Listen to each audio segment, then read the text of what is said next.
시편 82편은 정의가 사라진 세상에서 고통받는 사람의 비탄과 탄원을 담고 있습니다. 특히 하나님은 만신전, 즉 신들의 공회라 불리는 곳에서 신들을 재판하기 위한 법정을 열고 심판하시는 모습으로 묘사됩니다. 당시 이스라엘이 살았던 고대 세계에서는 이런 만신전에 대한 사상이 편만했었지만 시편 82편은 이러한 세계관을 중심으로 하나님께서 만신전을 다스리시는 최고의 신으로서 우리들의 생각과 가치관을 성경적 세계관으로 초대합니다. 그리고 이 시편은 1절에서 8절로 이루어진 매우 짧은 시이지만 성경을 통해 드러난 하나님의 인격과 구약을 통한 계시 그리고 예수 그리스도의 삶과 교훈을 통해 말씀하고자 하시는 하나님의 메시지를 함축적으로 잘 드러낸 시라고 느껴집니다.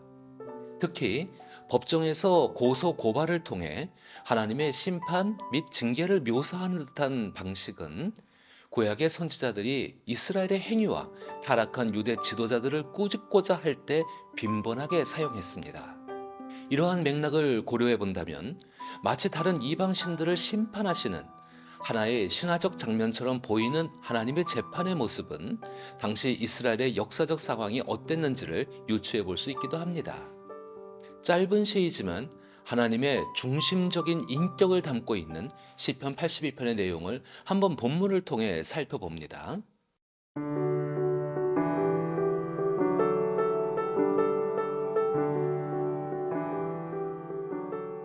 1절에서 7절은 마치 법정 송사의 모습을 떠오르게 하듯 하나님의 재판의 말씀이 선포됩니다. 이러한 형식의 말씀은 이스라엘 혹은 이스라엘의 지도자들을 심판하는 선지자들이 흔하게 사용했던 양식으로 구약에 자주 묘사됩니다. 1절과 2절을 보면 하나님은 신들 가운데 즉 최고의 재판장 위치에 서셔서 악인의 낯보기를 언제까지 하려느냐며 추궁하십니다. 악인의 낯을 본다는 것은 악인의 얼굴을 생각하여 편파적으로 재판했다는 것인데요. 그들이 불공평한 판단으로 악인의 편에 서서 이 땅에 정의를 실현하지 못한 책임을 묻는 것입니다. 그리고 그에 대한 심판은 신들에게 향합니다. 성경에서는 천상의 영역, 즉 신의 영역과 세상의 영역 사이에 연결된 관계성이 있음을 늘 보게 됩니다. 각 부족 혹은 각 나라마다 그들을 지키는 수호신이 있었으며 그 신에게 부여된 정체성대로 통치자들은 정치적 모양을 추구하였습니다.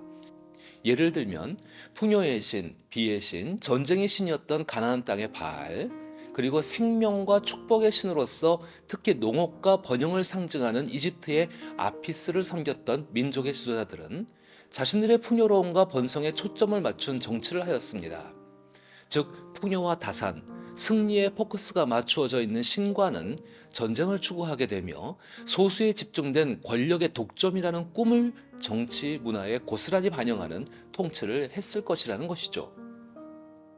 이렇게 어떤 신과를 갖고 있느냐는 우리가 사는 이 세상의 이데올로기를 형성하기도 하고 개인의 삶의 방향과 인생의 목적에 지대한 영향을 끼칩니다.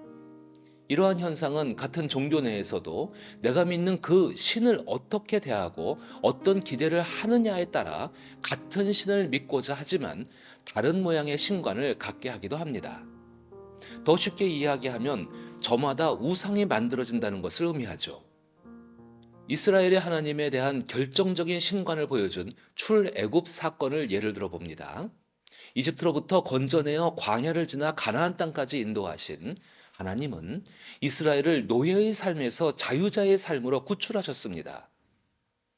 이스라엘은 이 일을 집단적으로 경험하였고 실제적으로 현상 안에서 공동체적인 역사적 기억을 공유하게 되었습니다. 그러나 그들은 이스라엘을 구원하신 하나님의 정체성을 깨닫지 못하여 하나님을 이방신처럼 대했습니다. 이스라엘 백성들은 그 놀라운 일들을 경험하면서 보이지 않는 하나님을 보이는 형상으로 만들고 싶어 했습니다. 이제 그들만의 신을 형상화하고 싶었던 것이죠. 그러나 이들은 틀림없이 이집트의 수호신과 대적하며 승리를 안겨준 하나님의 구원을 경험했지만 이들에게 익숙했던 신의 이미지는 이집트 전역에서 숭배되었던 황소의 모습을 한 아피스가 전부였습니다. 따라서 그 이미지에서 벗어나지 못하여 하나님을 금송아지 형상으로 만들어 버렸습니다. 이집트의 노예로 살면서 이들의 사고와 생각이 무뎌지고 이집트의 제의적 환경에 굴복하는 신앙에 익숙해져 있기 때문에 이들의 삶과 사고에 아피스라는 존재는 지배적이었을 것입니다. 즉, 축복의 신이자 번영의 상징으로 이들의 생각과 마음에 뿌리 내린 신의 이미지가 있기에 이제는 자유자의 삶을 살면서도 우리의 하나님이 아피스처럼 우리 이스라엘을 복과 번영의 삶으로 이끄실 것이라는 기대로 금송아지를 만들었을지 모릅니다. 모세도 이집트에서 자라났기 때문에 누구보다 이들의 마음을 잘 알았을 것입니다. 그래서 더 화가 나고 흥분할 수밖에 없었던 것 같습니다. 그러나 이스라엘의 참신이 되어주겠다고 약속하신 아브라함의 하나님, 이삭의 하나님, 야곱의 하나님은 복과 번영, 생명의 하나님임을 초월하여 이 땅의 창조주로서 만물의 회복과 정의를 이루시는 신으로서 다른 이방 나라의 신과는 다른 분이십니다. 하나님은 이스라엘이라는 민족을 통해 하나님의 나라, 하나님의 통치가 이 땅에 이루어지길 꿈꾸셨습니다. 그 통치의 핵심은 자비와 공의를 토대로 한 사랑의 통치입니다. 따라서 하나님은 통치자들에게 가난한 자, 고아, 곤란한 자, 빈궁한 자들에게 공의를 베풀 것을 강조하셨으며 악인들의 손이 아닌 이들의 손을 잡아줄 것을 명하셨습니다. 그러나 통치자들은 깨닫지도 못하고 그들의 무너진 분별력으로 땅의 모든 터가 흔들리는 결과를 만들었습니다. 고대 사회에서는 절대 권력을 가진 통치자나 종교 지도자들은 신과 같이 여겨졌습니다. 그리고 그들은 때때로 신의 아들이라고 불리기도 했습니다. 즉 이들에게는 신의 임무를 대리 수여받는 존재로서 여겨졌기 때문인데요. 사람들은 이들의 다스림을 통해 이 땅에 정의가 구현되기를 기대했을 것입니다. 이들에게는 세상을 다스릴 수 있는 권세가 있었기 때문에 이 땅에 무너진 질서를 바로 세우고 공의를 실현시킬 수 있는 힘이 있습니다. 그 집중된 힘은 신과 같은 위치에 있는 것입니다.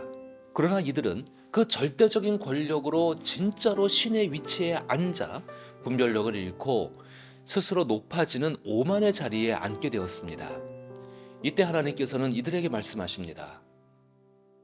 결국은 신의 위치에 있는 것 같으나 죽음을 맞이하는 것은 매 한 가지라는 것입니다.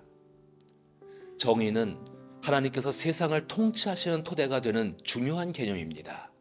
하나님께서는 당신께서 만드신 모든 피조물을 사랑하시기 때문입니다. 성공과 번영을 위해 전쟁에 취해 있고 자신의 이익과 생사만을 위하는 세상에서 3절, 4절과 같은 사람들은 의지할 것이 없습니다. 따라서 이들은 이 땅을 만드신 창조주 하나님이시며 억눌린 자들을 구원하시는 하나님께 간구할 수밖에 없습니다. 이렇게 일제히 소리치는 사람들은 누구일까요?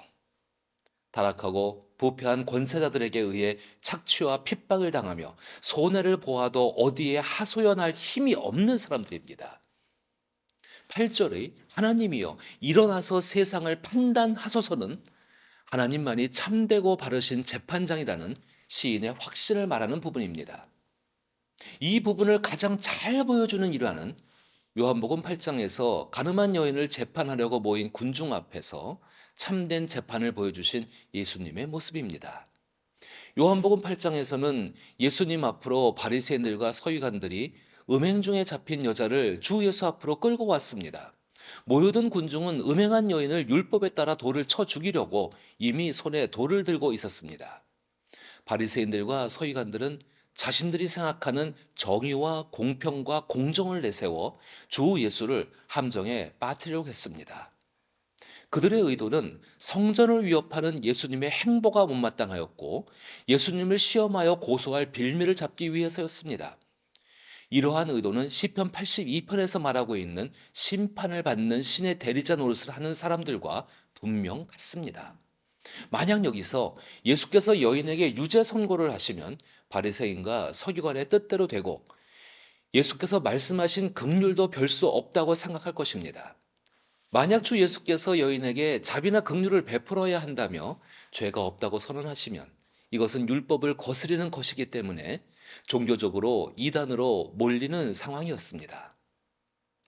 그러나 주 예수는 자신의 입장에서 이 문제에 대응하지 않으셨습니다. 오히려 가늠하다 끌려온 여인을 묶고 있는 결박을 보셨습니다. 이스라엘 사람들뿐만 아니라 당시 종교 지도자들은 유대의 법 그리고 관습법에 꽁꽁 묶여 있었습니다.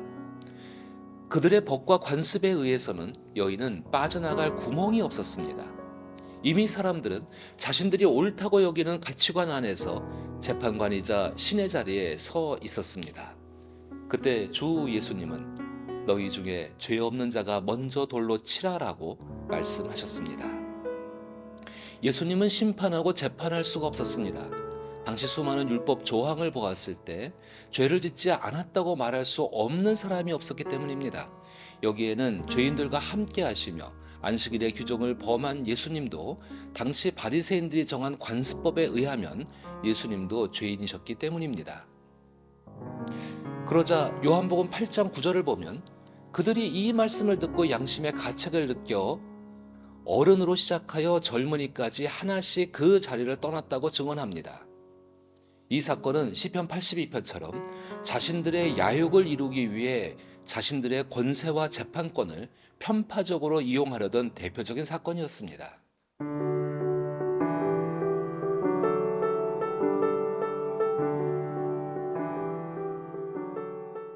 이 땅에 시편 82편의 말씀처럼 하나님의 뜻과 정의를 실현하는 통치자는 사실 아무도 없습니다.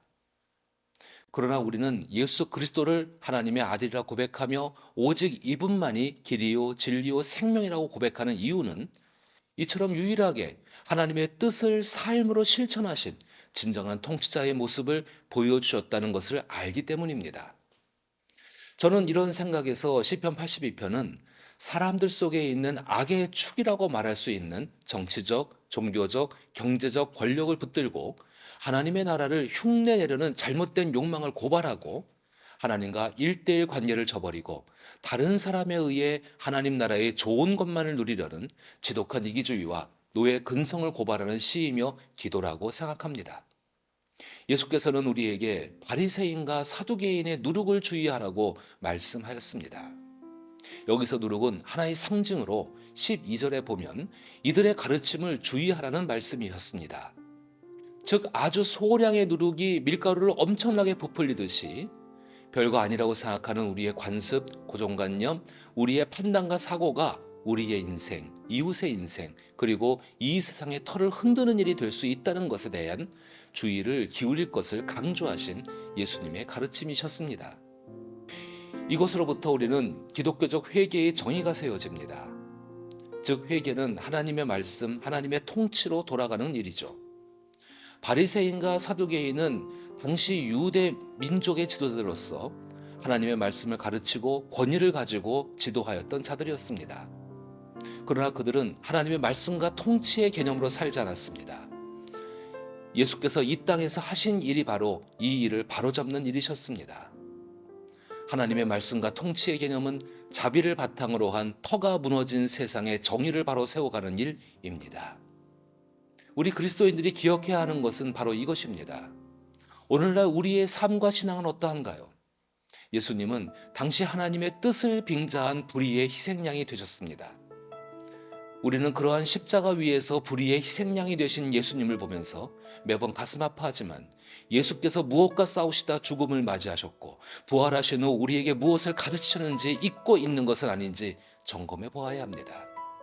오늘날 부패한 교회는 자비와 공의의 뜻을 전하러 이 땅에 오신 예수의 가르침인 하나님의 사랑, 이웃의 사랑의 통치적 개념과 멀어진 번영과 번성, 승리를 추구하며 고아와 가난한 자들에게 공의를 베풀라는 하나님의 말씀을 지키기 위해 무엇과 싸우고 있는지 먹고 마시는 것에 고민하지 말고 우리에게 유일하게 고민하라고 남겨주신 누룩이 무엇인지를 고민하는 일은 온데간데 없고 재판관의 위치에서 세상과 교회를 이분법적으로 나누면서 여전히 죄인을 양산해 나가는 바리새인과 사두개인의 누룩을 여전히 품고 있는 것은 아닌지 우리는 시편 82편과 예수의 말씀을 통해 다시 한번 우리의 신앙과 삶을 돌아보아야 합니다. 어쩌면 사두개인들과 바리새인들, 우리가 성경을 보며 눈살을 찌푸리는 사람들의 모습이 곧 나일 수도 있음을 기억해야 합니다. 그리스도인은 예수의 가르침을 마음에 품고 살아가는 사람들입니다. 하나님께서는 예수 그리스도를 통해 우리들에게 약속의 말씀을 갱신해 주셨습니다. 먼저 그의 나라와 의를 구하라. 그리하면 이 모든 것을 너희에게 더하시리라. 오직 성공과 번영, 능력으로 인정받는 세상에서 살아남고자 발버둥치는 인생에서 하나님의 나라를 추구하는 삶에 대한 가치관으로 초대하시는 하나님의 말씀은 결코 무책임하지 않습니다. 그 길을 걸어가는 자들에게 필요를 채우시며 힘든 길이지만 반드시 부활의 삶을 약속해 주셨습니다. 불공평하고 불공정하고 불의한 세상 속에서 살아가는 우리 모든 인생들이 세상의 풍조 안에 굴복하며 살아가는 인생이 아니라 주 예수께 있는 부활의 삶을 살게 하시는 하나님의 정의 속에 있음을 신뢰할 수 있기를 나사렛 예수의 이름으로 축복합니다.